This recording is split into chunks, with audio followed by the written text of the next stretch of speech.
يا اهلا وسهلا. النهارده تالت يوم ليا في صلاله وابتدينا رحلتنا بعين جرزيز. بس قبل ما نروح عين جرزيز تعالوا معايا افرجكم على الطريق الرائع ده.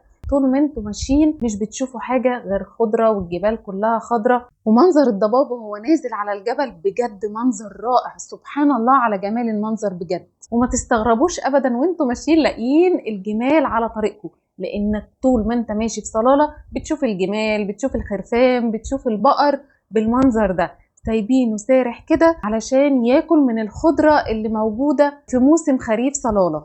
ودلوقتي وصلت لعين جرزيز، ودي واحدة من العيون الطبيعية اللي موجودة في صلالة. والمية اللي انتوا شايفينها على الطريق دي خارجة من العين وواصلة لمسافة بعيدة جدا من شدة تدفق المية في المكان. المكان ساحر، وإحساسي وأنا موجودة وسط الجمال ده كله حقيقي ما يتوصفش. انا بجد مش قادره اوصف لكم الجمال اللي انا شايفاه. خلي الكاميرا اللي تتكلم، يعني شوفوا الجمال عامل ازاي.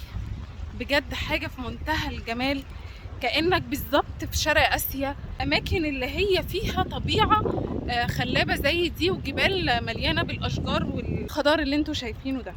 عشان تعدي الناحيه التانية لازم يا تعدي بالعربيه لو معاك فروير ال 4x4، يا اما تعدي على رجلك. فانا اخترت ان انا اعدي على رجلي لان كان نفسي الصراحه احس بالميه كده وانا ماشيه. يلا بينا ندخل الكهف اللي جوه. وده الكهف اللي موجود في المكان، لكن بصراحة خفت ادخله، لكن استمتعت بالمنظر من بره وقعدت العب بالبابلز اللي بيبيعها محمود، واتصورت شوية صور حلوين. وبعد ما خلصنا عين جرزيز طلعنا على منطقة مغسيل، وكان لازم الاول ناخد الطفطف ده علشان نطلع لفوق. ولما وصلت حقيقي انبهرت وحسيت نفسي كأني في حلم من جمال المنظر. ومنطقة مغسيل بتطل على بحر العرب. احنا دلوقتي جينا عند شاطئ مغسيل او منطقة مغسيل. من شدة الموج في هناك نوافير، المفروض ان احنا رايحين عند نوافير مغسيل.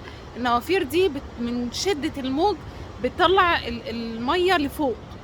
في الحتة دي المفروض لما الموج يبقى عالي جدا هنا بيطلع نافورة. من شدة الموج بيطلع من هنا نافورة، بس النهاردة تقريبا الموج هادي شوية فممكن ما نشوفش النافورة وهي طالعة. لكن سمعتوا الصوت بيبقى كده يخوف. واو الطبيعة بجد تحفة.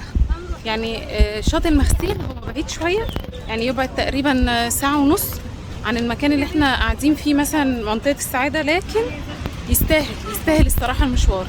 طبيعة تحفة، مكان جميل جدا. انا مش مصدقة ان هو موجود في سلطنة عمان.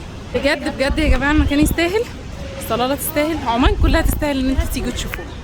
وبكده يكون خلص تالت يوم ليا في صلالة. لو عجبك الفيديو ما تنساش تعمل لايك وشير، ولو عايز تشوف باقي رحلتي في سلطنة عمان وبالأخص في صلالة اعمل لي فولو واستناني في الفيديو الجاي. أنا ياسمين الجلاد، باي باي.